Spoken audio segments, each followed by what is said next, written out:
আপনারা জানেন যে বাংলাদেশ সেনাবাহিনী অন্যান্য বাহিনীর মতোই গত ডিপ্লয়মেন্টের পর থেকেই আমরা বিভিন্ন ধরনের সরকারের যে কর্মসূচি বাস্তবায়ন করার চেষ্টা করছি, তার মধ্যে একটা হচ্ছে দ্রব্যমূল্যের দাম নিয়ন্ত্রণে রাখা। তো আমাদের কাছে গোয়েন্দা তথ্য ছিল যে এখানে কিছু অবৈধ জিনিসপত্র আছে।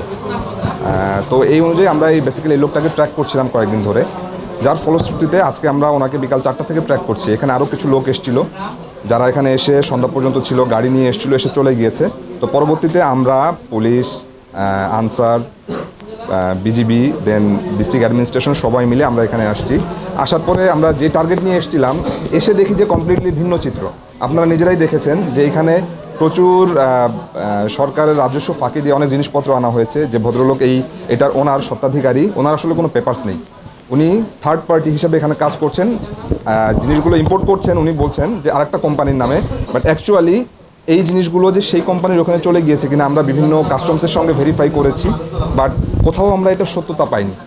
দেয়ার বাই আমরা এখানে বেসিক্যালি এসে পেয়েছি অনেক কিসমিস পেয়েছি, জিরা পেয়েছি এবং প্রচুর অবৈধ এই ফুচকা বানানোর জিনিস। এই ভদ্রলোক এটাকে করেছে কি, ইন্ডিয়ান প্যাকেটগুলো খুলে উনি এগুলোকে নিজস্বভাবে বাংলাদেশের নর্মাল পলিথিনের মধ্যে দিয়ে এগুলোকে বাজারজাত করার চেষ্টা করছেন।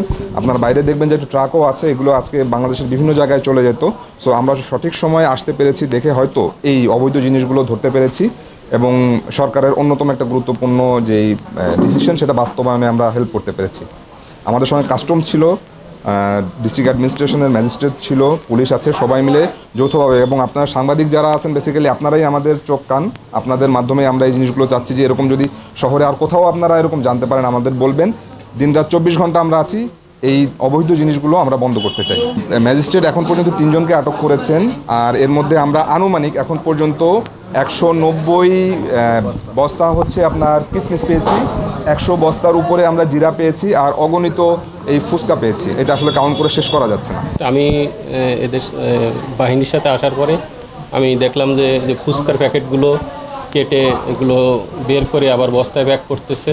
তা আমি তখন তার কাছে কাগজপত্র দেখতে চাইলাম, কাস্টম ডকুমেন্ট, সে কাগজপত্র দেখাতে পারলো না। আর অন্যান্য কাগজপত্র, তার কথাবার্তা অসংলগ্ন, কাগজপত্র কিছুটা দেখাচ্ছে, কিছুটা দেখাতে পারতেছে না, কথাবার্তা বিভ্রান্তি মিলে।